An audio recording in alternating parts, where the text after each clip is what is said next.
शंकराचार्य का अद्वैतवाद। भक्तिकाल के दार्शनिक आधार के मूल में कई दर्शनों की क्रिया प्रतिक्रिया की गंभीर भूमिका रही है। साहित्य के विद्यार्थियों का इसका सामान्य परिचय होना चाहिए। तो आइए हम शंकराचार्य के अद्वैत दर्शन पर कुछ बात करते हैं। शंकराचार्य का दर्शन अद्वैत कहलाता है, जिसके अंतर्गत परमार्थिक या वास्तविक स्तर पर सिर्फ एक ही सत्ता अर्थात ब्रह्म को स्वीकार किया गया। आत्मा और ब्रह्म एक ही हैं। जगत में आत्माओं का वैविध्य प्रतीत अवश्य होता है, किंतु यह वैविध्य वास्तविक नहीं है। विभिन्न आत्माएं ब्रह्म के प्रतिबिंब या आभास मात्र हैं। सत्य के 3 स्तर बताए गए हैं यहाँ पर। पहला परमार्थिक, दूसरा व्यवहारिक, तीसरा प्रतिभासिक।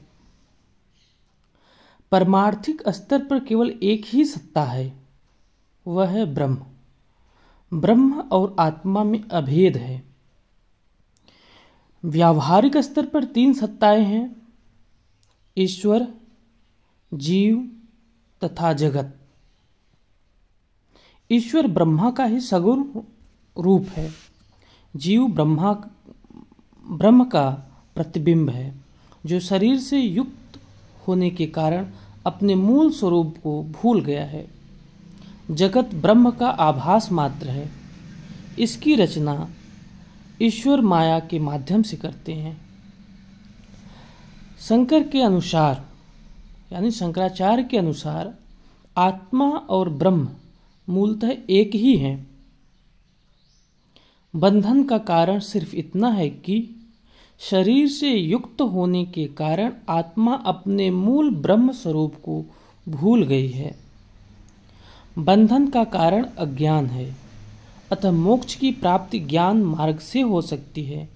जैसे ही आत्मा को अहम ब्रह्मास्म का ज्ञान प्राप्त होता है, वैसे ही उसे मोक्ष मिल जाता है और वह ब्रह्म को जान जाती है। मोक्ष में किसी प्रकार का द्वैत या भेद नहीं बचता। शंकराचार्य के इस दर्शन का भक्ति पर नकारात्मक प्रभाव पड़ा। भक्ति के लिए भक्त और आराध्य में भेद स्वीकार करना आवश्यक है, जबकि शंकर के अनुसार परमार्थतः ये दोनों एक ही हैं। व्यावहारिक स्तर पर भक्ति को स्वीकार करते हैं और ज्ञान मार्ग के सहायक तत्व के रूप में भी भक्ति को महत्व देते हैं, किंतु भक्ति से न तो परम सत्ता का ज्ञान हो सकता है और न ही उसकी उपलब्धि। फिर मोक्ष की अवस्था में साधक ब्रह्म ही हो जाता है, उसका व्यक्तित्व विलीन हो जाता है।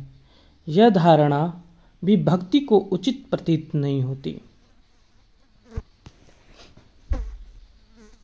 संस्कृत में अप्पय दीक्षित ने सिद्धांत लेश संग्रह में अद्वैतवाद पर विस्तार से चर्चा की है।